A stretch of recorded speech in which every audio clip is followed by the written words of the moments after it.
நாமம் மகிமைப்படுவதாக. இயேசு கிறிஸ்துவின் இனிய நாமத்தினால் ஹோப் டிவி நேயர்கள் உங்கள் ஒருவருக்கும் வாழ்த்துக்களை கூறி வரவேற்கிறேன். மிராக்கல்ஸ் ஆஃப் ஜீசஸ், இயேசுவின் அற்புதங்கள் என்ற தலைப்பின் கீழ் நம்ம செய்திகளை பார்த்து வருகிறோம். அதில் இந்த நாள் நாம் பார்க்கக்கூடிய செய்தியுடைய தலைப்பு த பவர் ஆஃப் ஃபர்கிவ்னஸ், மன்னிப்பின் வல்லமை குறித்து நம்ம பார்க்க போகிறோம். இதற்காக 2 உதாரணங்களை வேதத்திலிருந்து நம்ம பார்க்க போகிறோம். இந்த வேதத்தில் இருக்கக்கூடிய உதாரணங்களை நாம் புரிந்து கொள்ளும்படியாக தேவனிடத்திலிருந்து நமக்கு ஆலோசனை கிடைக்கத்தக்கதாக நம்ம தலைகளை தாழ்த்தி ஜெபிப்போமாக. எங்கள் அன்பு நிறைந்த பரலோகத்தின் தகப்பனே, மன்னிப்பின் வல்லமை என்னதென்று எங்கள் வாழ்க்கையிலும் நாங்கள் ருசி பார்க்கத்தக்கதாக இன்றைக்கி பார்க்க போகிற தியானமானது எங்களுக்கு உதவியாக இருக்கும்படியாக பாதத்தில் வருகிறோம்.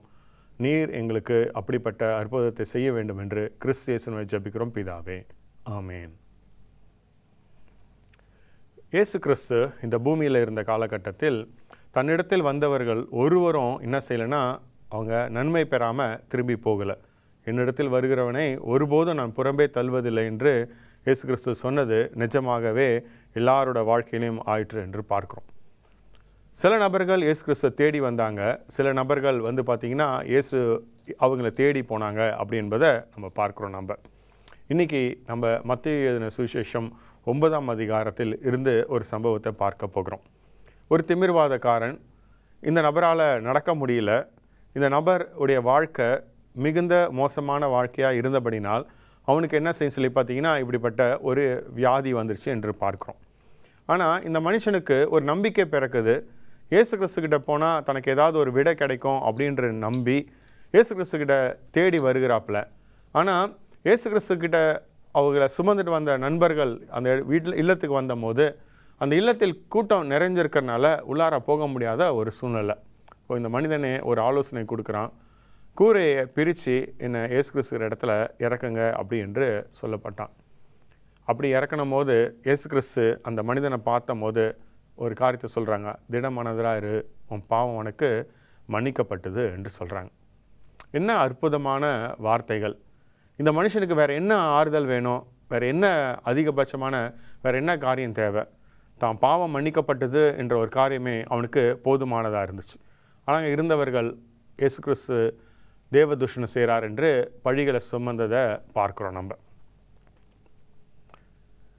இந்த அற்புதத்திலிருந்து என்ன பாடம் நமக்கு தேவன் கற்றுக் கொடுக்க தயாராக இருக்கிறாங்கன்றது பார்க்கலாம். நம்ம இயேசு கிறிஸ்து அங்கே சுற்றி இருந்த மனிதர்களை முறுமுறுத்த உடனே தேவதூஷணம் செய்கிறார் என்று சொன்ன உடனே ஒரு காரியத்தை கேட்கிறார். எது லகுவானது? உன் படுக்கை எடுத்து நடன்னு சொல்கிறது லகுவானதா, உன் பாவம் மன்னிக்கப்பட்டது லகுவானதா அப்படி என்று ஒரு கேள்வி கேட்குறாங்க. படுக்கை எடுத்து நடக்கிறதுன்றது சாத்தியம் முடியாத ஒரு விஷயம். அதேமாரி ஒரு பாவம் மோசமான சூழ்நிலை இருக்கும்போது அந்த மனுஷன் பாவத்திலேருந்து மீண்டு புது வாழ்வு அடையிறதும் முடியாத விஷயம். ஆனால் இயேசு கிறிஸ்தனுடைய வாயிலேருந்து அந்த வார்த்தை வரும்னு சொல்லி பார்த்தீங்கன்னா முடியாதது என்று ஒன்றுமே இல்லை என்பதை உணர்கிறோம். பாவ மன்னிப்புக்கு மனிதகுமாரனுக்கு வல்லமை இருக்குது என்பதை காட்டத்தக்கதாக இந்த காரியத்தை இயேசு கிறிஸ்து என்ன செஞ்சாங்கன்னா செய்தாங்க. உன் படுக்கை எடுத்து நட, உன் வீட்டுக்கு போ என்று சொன்னாங்க. இந்த மனிதன் எழுந்தான். அவன் வச்ச ஒவ்வொரு அடியும் பார்த்திங்கன்னா தேவனை துதித்து மகிழ்ச்சியாக என்ன செஞ்சான்னா அங்கேருந்து கடந்து போனான். இப்படிப்பட்ட சம்பவத்தை பார்த்து அங்கே இருந்த மனிதர்கள் தேவனை துதித்தாங்க. இப்படிப்பட்ட வல்லமையை நாங்கள் பார்த்ததில்லை அப்படி என்று சொன்னதை நம்ம கவனிக்கிறோம். நம்ம குற்ற உணர்வு இந்த மனிதனுடைய இதயத்திலிருந்து கடந்து போயிற்று. ஒரு சுருள் போல் அது என்ன செஞ்சுன்னா கடந்து போயிற்று. கிறிஸ்து மன்னிப்பு கொடுக்க தயாராக இருக்கும் போது அது யார் தடுத்து நிறுத்த முடியும்? இந்த மனிதனுக்கு எல்லாராலையும் கைவிடப்பட்ட மனிதனாக, நம்பிக்கையற்று உதவி செய்வதற்கு யாரும் முன் வராதபடிக்கு இருக்கிற ஒரு சூழ்நிலையில் இயேசு கிறிஸ்து இந்த மனிதனை பார்த்து சொல்கிறாங்க, உன் பாவம் மன்னிக்கப்பட்டது என்று சொல்கிறாங்க. எவ்வளோ சந்தோஷமான வார்த்தை! இந்த மனிதனுடைய இதயம் சந்தோஷத்தால் நிரம்பி இருந்துச்சு. அவனுடைய உடல் வலியெல்லாம் காண போயிட்டு அவனுடைய மனசில் என்ன சொல்லி பார்த்தீங்கன்னா தெய்வீக ஆசீர்வாதத்தினால் நிரப்பப்பட்டவனாக இருந்தான். அவனுக்கு ஒரு வாழ்க்கை மாற்றம் அடைஞ்சிச்சு என்பதை என்ன செய்கிறான் உணர்கிறான். படுத்த படுக்கையில் என்ன செய்கிறான்னு சொல்லி பார்த்தீங்கன்னா மகிழ்ச்சியாக, அமைதியாக, ஒரு சாந்தமாக என்ன செய்கிறான்னா படுத்து கொண்டே இருக்கிறான். அவன் எதிர்பார்த்ததெல்லாம் என்னன்னு சொல்லி பார்த்தீங்கன்னா எல்லாரும் இவன் செஞ்ச பாவத்தினால தான் இவனுக்கு இப்படி ஒரு திமிர்வாதம் வந்தது என்று சொல்லி தேவன் அவனை கைவிட்டுட்டாங்க என்று சொல்லி இருக்கிற சூழ்நிலையில் தேவன் தன்னை ஏற்றுப்பாங்களா அப்படின்னு சொல்கிற ஒரு ஏக்கம் இருந்துக்கிட்டு இருந்துச்சு.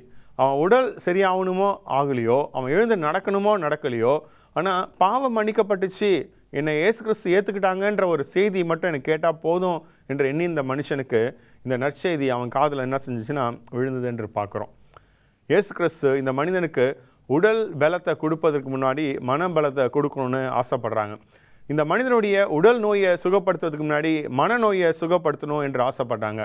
இந்த மனுஷனுடைய இந்த சரீரத்தில் அவன் பலன் அடைவதற்கு முன்பாக பாவம் அவனை விட்டு கடந்து சென்று பலன் அடைய வேண்டும் என்று ஆசைப்பட்டு தான் அதற்காக அப்படி ஒரு வார்த்தையை சொன்னாங்க என்றதை பார்க்குறோம். நம்ம இதுலேருந்து நம்ம என்ன கற்றுக்கொள்கிறோம் அப்படின்னு சொல்லி பார்த்தீங்கன்னா, ரொம்ப முக்கியமான பாடங்களை நம்ம கற்றுக்கொள்கிறோம்.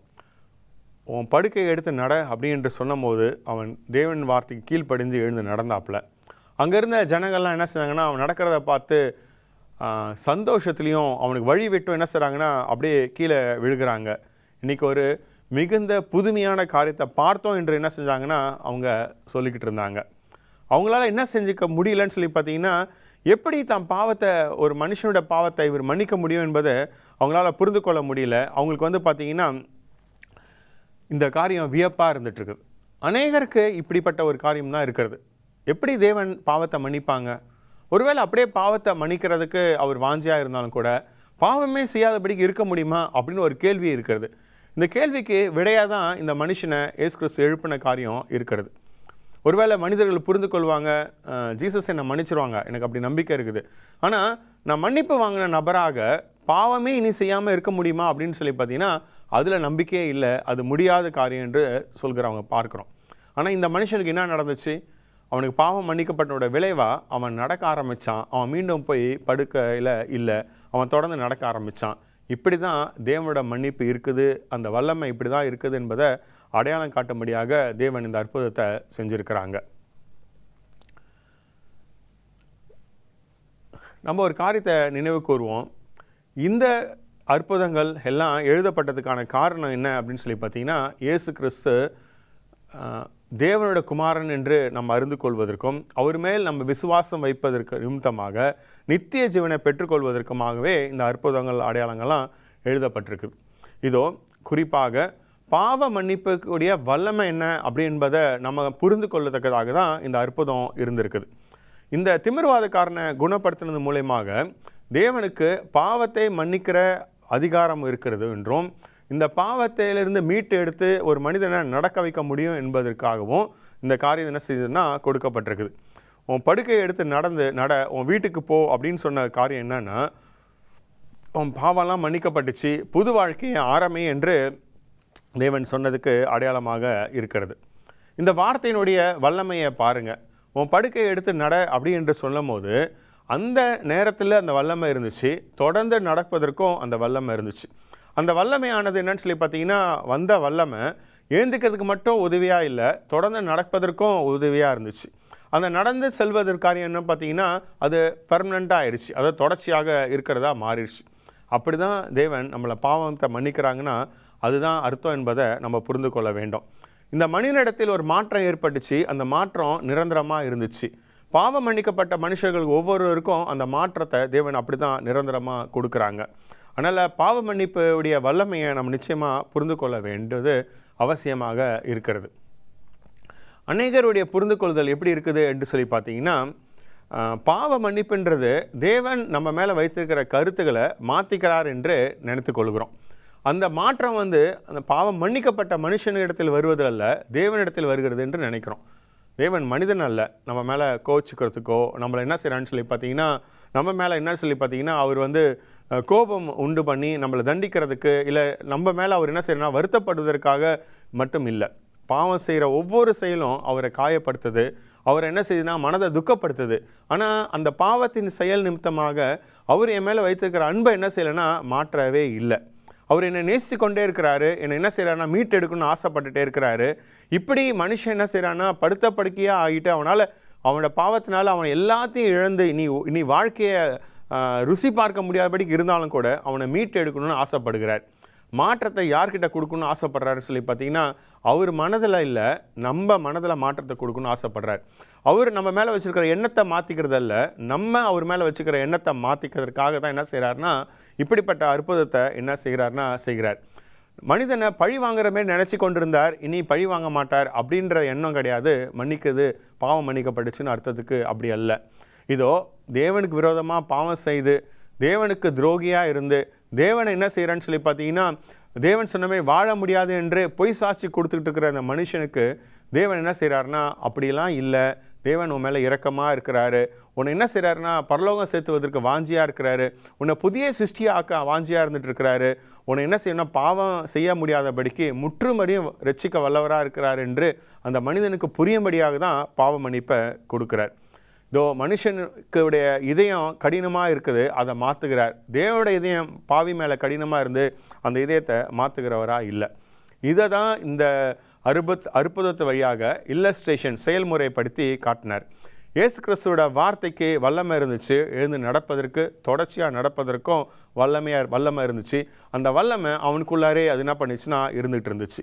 அப்படியே தான் ஒவ்வொரு மனிதனும் பாவ மன்னிப்பு பெற மனிதனுக்கு தேவனுடைய வல்லமை அவனுக்குள் இருந்து என்னன்னு சொல்லி பார்த்தீங்கன்னா ஆவியின் கனிகளை கொடுக்கும்படியாக அந்த வல்லமை அவனை வழிநடத்தும் அப்படின்பதை நம்ம மறந்துவிடக்கூடாது. பாவம் செய்து மீண்டும் மீண்டும் விழுகிற ஒரு அனுபவம் இருக்கும் என்று சொல்லி பார்த்தீங்கன்னா, பாவ மன்னிப்போட வல்லமையை புரிந்து கொள்ளாத மனிதர்களிடத்தில் தான் அப்படிப்பட்ட ஒரு அனுபவம் இருக்கும் என்பதை நம்ம மறுக்க முடியாத உண்மை. புது வாழ்க்கை அடைந்த மனுஷன், எழுந்து நடக்க மனுஷன், அவன் தொடர்ந்து எழுந்து நடந்து கொண்டே தான் இருந்துகிட்ருக்கிறான். இது அங்கே இருந்த வேத பாதர்களுக்கெல்லாம் ஒரு வியப்பை கொடுத்தது போல தான் இது கிறிஸ்துக்குள் இருக்கிறவன் புதிய சிருஷ்டியாக இருக்கிறான், பழையவைகள் எல்லாம் ஒழிந்து போயிட்டு என்ற காரியம் அக்கத்தில் இருக்கிறவங்களுக்கெல்லாம் வியப்பாக இருக்கும். இயேசு கிறிஸ்து சொன்ன வார்த்தையினாலே நீங்கள் சுத்தமாக இருக்கிறீங்க என்று சொன்னது போல் அவர் சொல்கிற வார்த்தையினால் பாவ மன்னிப்பு, நீ உன் பாவம் மன்னிக்கப்பட்டுச்சு என்றும் உன் படுக்கை எடுத்து நடன்னு சொன்னது நிமித்தமாக அவன் சுத்தமாகி அவன் என்ன செய்கிறான்னா நல்ல வாழ்க்கையில் தொடர்ந்து அவன் நடந்து கொண்டிருக்கிறான். யாரெல்லாம் பாவத்தை அறிக்கை செய்கிறாங்களோ, இதயத்தில் ஒரு தீர்மானம் எடுக்கிறாங்களோ மீண்டும் இந்த பாவம் செய்யக்கூடாது என்று, இதெல்லாம் தேவனுடைய ஏவுதல் நிமித்தமாக பரிசுத்தாவியானவர் இயேசு கிறிஸ்து எடுத்து தன்னை இழுப்பது நிமித்தமாக செய்வார் என்றால் அவங்க ஒரு காரியத்தில் நிச்சயமாக இருக்க வேண்டும்.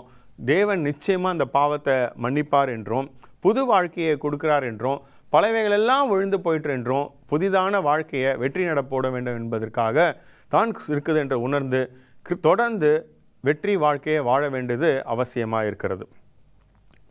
பாவ மன்னிப்பு உடைய வல்லமையை புரிஞ்சு கொள்வதற்காக இன்னொரு உதாரணத்தை நம்ம பார்ப்போம்.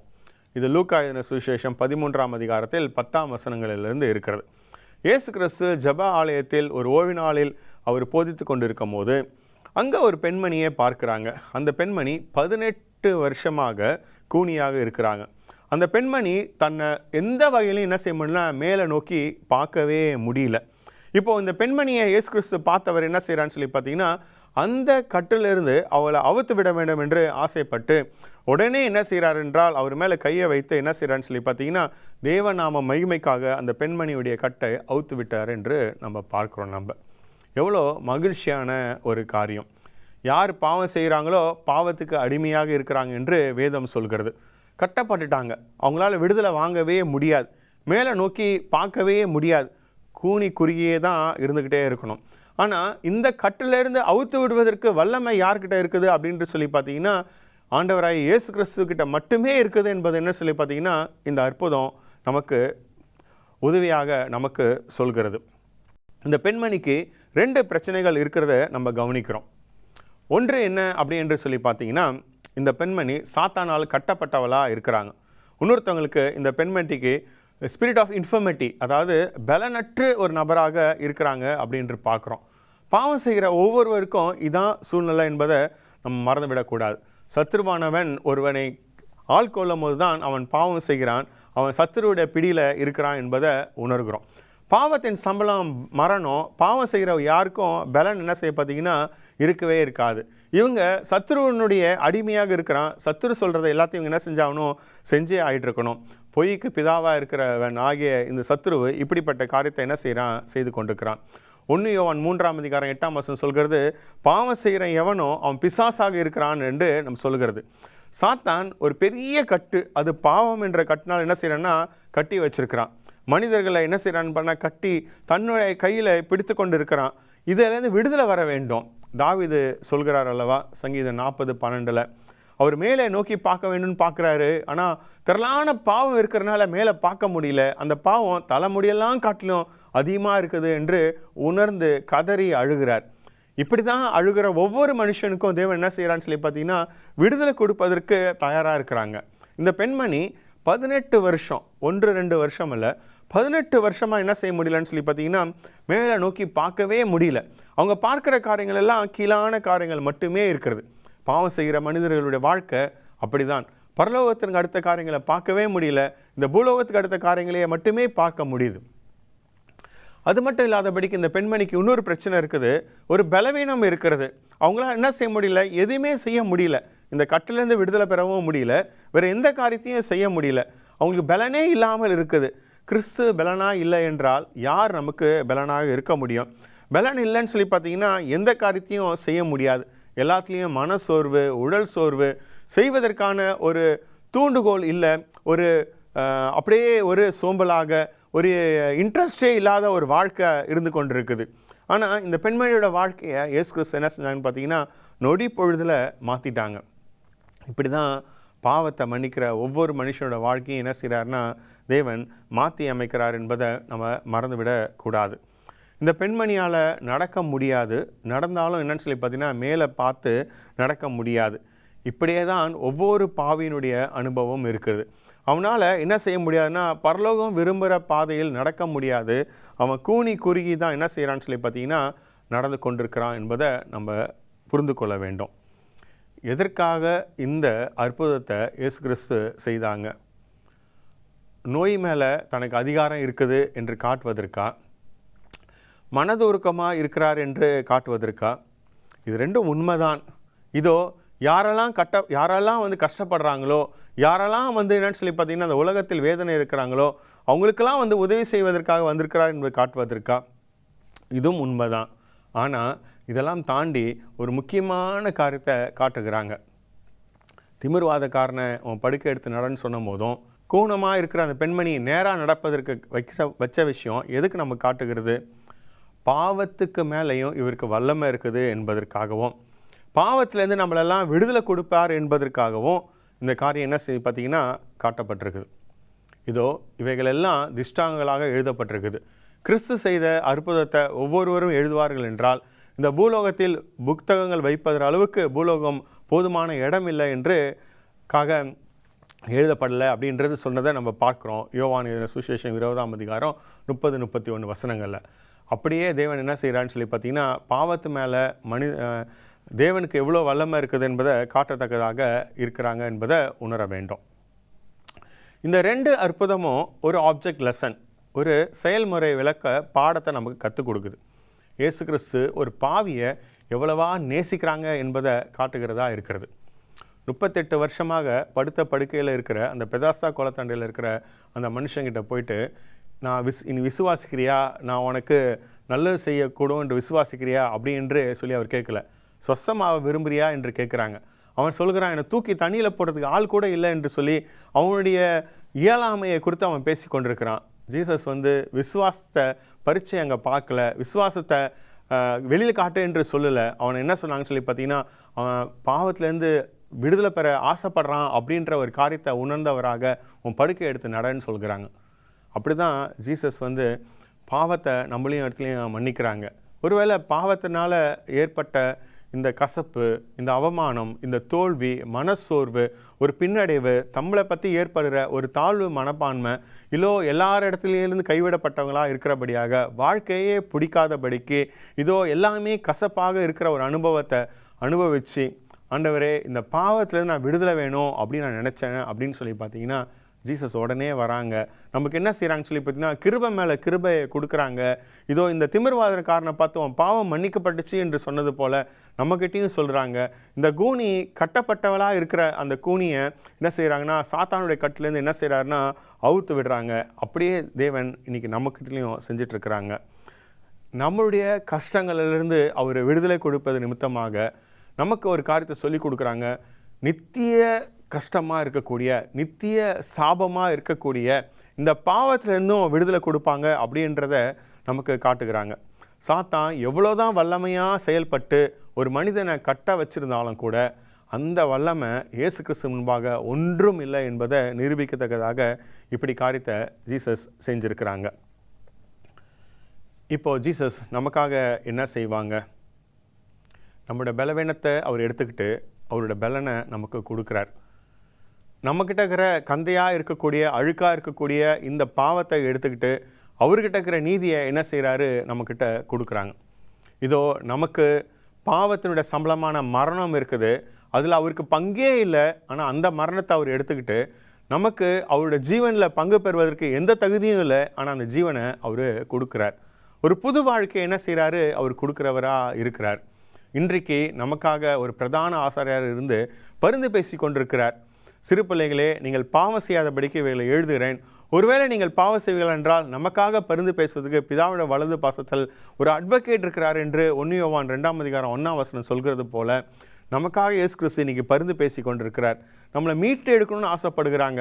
38 வருஷமாக இருக்கிற மனிதன், 18 வருஷமாக இருக்கிற பெண்மணி, இன்னும் எவ்வளோ வருஷங்களாக இருந்தாலும் கூட இயேசு கிறிஸ்து மீட்க கொடுக்கணும்னு ஆசைப்படுறாங்க. இத்தனை வருஷங்களாக தன் கால்களை பயன்படுத்த முடியாமல் இருக்கிற அந்த மனுஷர்களுக்கு நல்ல வாழ்க்கையில் நடப்பதற்கான கால்களை கொடுத்து, உடல் பலத்தை கொடுத்து, தெளிந்த புத்தியை கொடுத்து, எல்லாரும் வியக்கத்தக்கதான வாழ்க்கையை அன்றைக்கி கொடுத்த இயேசு கிறிஸ்து இன்றைக்கி நமக்கும் கொடுப்பதற்கு காத்திருக்கிறாங்க. இதை நம்ம விரும்பி இயேசு கிறிஸ்து கேட்போன்னு சொல்லி பார்த்தீங்கன்னா இயேசு கிறிஸ்து நமக்கு கொடுப்பதற்கு தயாராக இருக்கிறாங்க. நம்ம சுதந்திரவாளியாக நடக்கணும்னு சொல்லிட்டு தேவன் விரும்புகிறாங்க.